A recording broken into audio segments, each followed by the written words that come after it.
Affirmations and visualizations are a wonderful part of the creative process.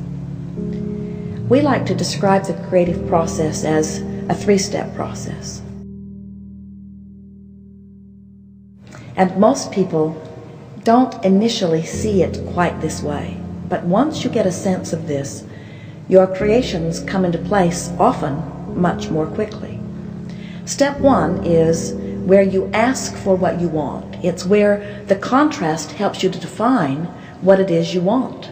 And of course, you always know more clearly what you do want when you are aware of what you don't want. So the variety is very helpful.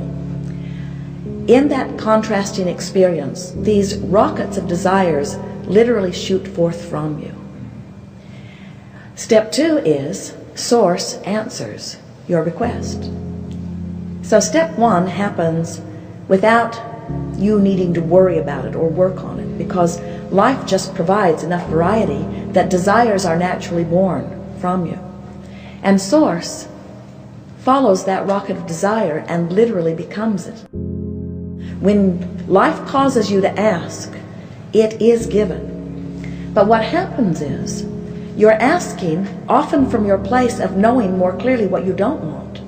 So even though Source knows what you want and becomes a vibrational match to it and calls you incessantly toward it, if you are not a vibrational match to what you're asking for, you can't let it in. You don't allow it, you see.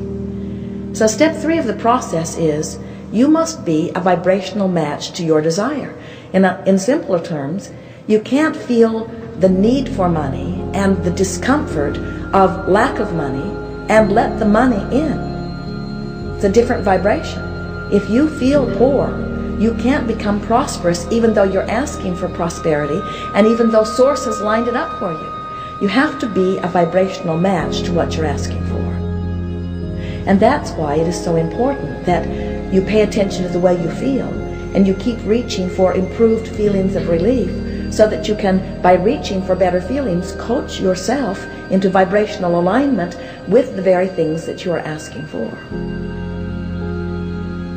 So, affirmations or visualizations are really the way that you apply step three. Most people think that they are step one.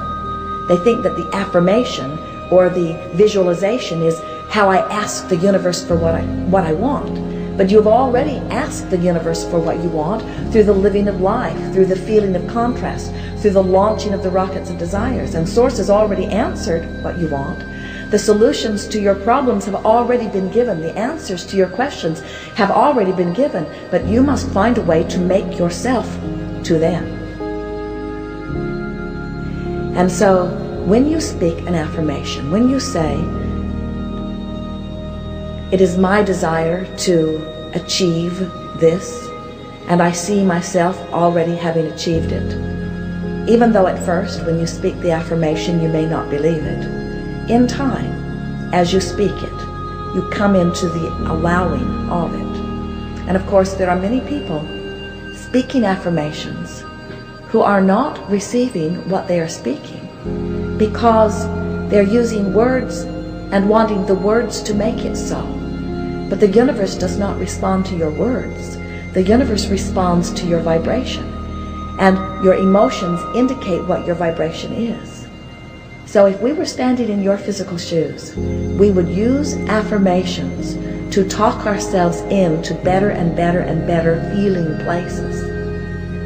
So you're using your affirmations just to call you a little bit further from where you are to where you want to be, building your own bridges, so to speak. Creation is such a wonderful thing, and being a deliberate creator is just as good as it gets. Of course, everyone is thinking and therefore offering vibration and therefore attracting. But many people are offering most of their vibration in response to what they're observing. So as they observe what is, they get more of it. As you decide that you want to be a deliberate creator, you begin to more deliberately think about what you want and why you want it. And it's interesting that you can only think about what you want from where you currently stand. That's why you are an eternal creator. So from where you stand, the contrast provides clarity about what you think you want from where you now stand. So you set forth your intentions from where you stand. It's all you can do. But then you stand in a new place. The most wonderful thing about this journey of creation is that as you want something that you don't have, and then you think about it and you speak about it and you visualize around it and you find the feeling place of it until you become a vibrational match to it, then you receive it. And along with that manifestation comes a whole nother set of variety that of course causes you to now know more clearly from where you stand what you now want. And so no one can ever stand in one place and figure out what they're going to want forevermore. It is a constant amending process.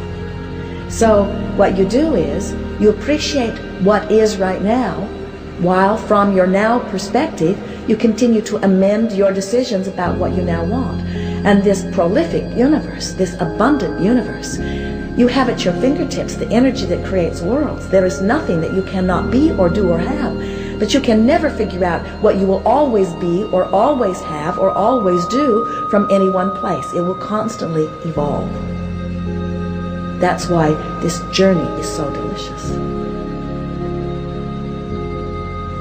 As you are living life which inspires within you a desire, and then you take the time to feel your way into vibrational alignment with your desire, only then will that desire be allowed by you into your experience.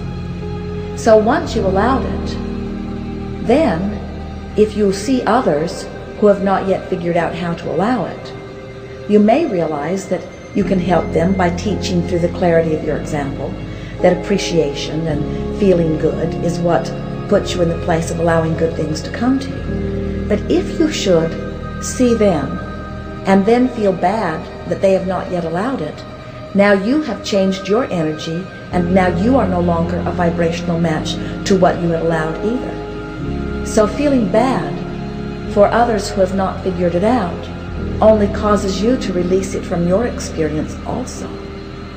It also is a shortage orientation to say that person does not have something because I have it. In other words, there is not a finite amount of abundance, and if you receive it, you are depriving someone else of it.